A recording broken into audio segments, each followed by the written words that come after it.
पाठ 7वां। बस बिट्टी अर्थात बांसों का जंगल। पर्यावरणविद इसे हरा सोना कहते हैं। छत्तीसगढ़, झारखंड, त्रिपुरा, अरुणाचल प्रदेश, पश्चिम बंगाल, असम आदि राज्यों में हस्तकला, शिल्पकला और वास्तुकला की अद्भुत परंपरा मिलती है। पूर्वोत्तर भारत की सांस सांस में बसा है बांस। बांस इनके जीवन का अभिन्न अंग है। मकान हो या दुकान, बर्तन हो या कृषि औजार, शस्त्र हो या वाद्य यंत्र, आभूषण हो या देवता की मूर्ति, सब कुछ बांस से निर्मित। यहाँ के दैनिक जीवन की प्रत्येक गतिविधि बांस से जुड़ी हुई है। यहाँ बांस के जंगल हैं। जंगल में बांस, जंगल में नाद।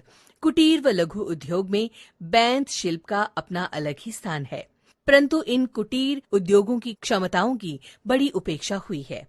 बांस पतले लेकिन मजबूत और लचीले होते हैं। आपको ये जानकर हैरानी होगी कि बांस का प्रयोग मकान, दुकान व गोदाम की छत दीवारें बनाने वाली सामग्री के रूप में किया जाता है। बांस से बने ढांचे पवन रोधी होते हैं और तीव्र भूकंपों को सहने की क्षमता रखते हैं। विभिन्न जनजातियों के ग्रामीण और आदिवासी बांस की खपचियों से सुंदर कलाकृतियों का निर्माण कर भारतीय सांस्कृतिक विरासत को सहेज रहे हैं। हस्तकला की तकनीक प्राय एक पीढ़ी से दूसरी पीढ़ी में स्थानांतरित होती है। प्राय हस्तशिल्प की प्रक्रिया काफी जटिल और श्रम साध्य होती है। बांस शिल्प कारीगर बांस की लंबी लंबी पट्टियां छीलते हैं। उन्हें छीलकर पतला किया जाता है। इनसे सूप, झांपी और हाथ पंखे बनाए जाते हैं। मोटी पट्टियों से विभिन्न प्रकार की टोकरियां बनती हैं। इनका उपयोग अनाज, ईंधन, बीज आदि को भंडारित करने, वनोपज संग्रहण में, पानी, मिट्टी, सब्जियां आदि लाने ले जाने के लिए किया जाता है। मोनपा, बोपा, बोलूपा, चापियती, चौंगरी, छितका, डफला, ताली आदि अनेक प्रकार की कलात्मक टोकरियां अपनी मजबूती में बेजोड़ हैं। झांपी टोकरी का प्रयोग मुर्गे रखने के लिए होता है। इसके अतिरिक्त मछलियां पकड़ने के लिए चौंगरी और धूप बारिश से बचने के लिए टोप भी बनाए जाते हैं। इन टोकरियों को सुंदर बनाने के लिए वनस्पतियों से बने लाल, पीले व काले रंगों का प्रयोग किया जाता है। प्राकृतिक रंगों के कारण बांस से बनी वस्तुओं में कभी भी कीड़ा नहीं लगता।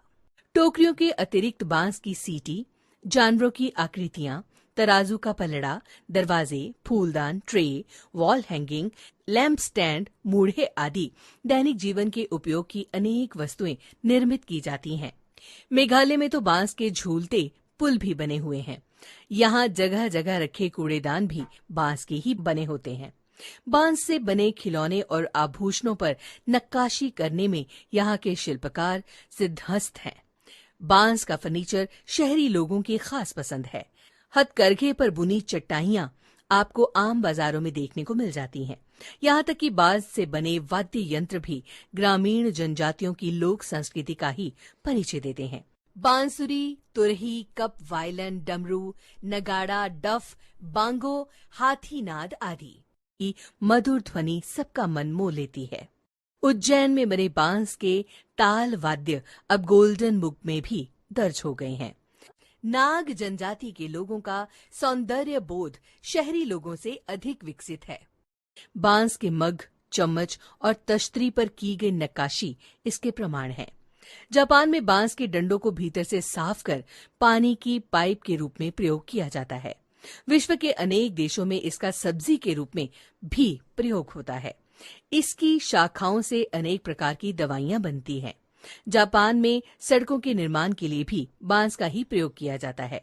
ऑस्ट्रेलिया में बांस से बने स्ट्रीट लैंप शोभायमान हैं।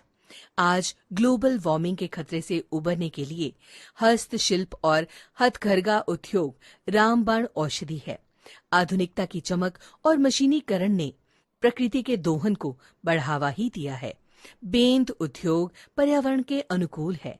बांस के जंगल ऑक्सीजन गैस का उत्सर्जन करते हैं।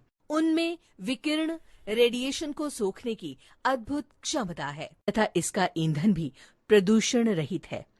यदि ग्राम्य जीवन और संस्कृत के साधनों का ह्रास होगा तो राष्ट्र की शक्ति कम होती जाएगी। महात्मा गांधी ने कहा था, लघु एवं कुटीर उद्योगों के बिना किसान मृत है।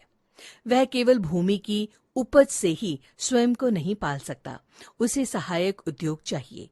बांस शिल्पकला के विकास से प्रदूषण, महिला रोजगार, बेरोजगारी, पलायन की समस्या का अंत होगा और ग्रामीण अर्थव्यवस्था बेहतर बनेगी।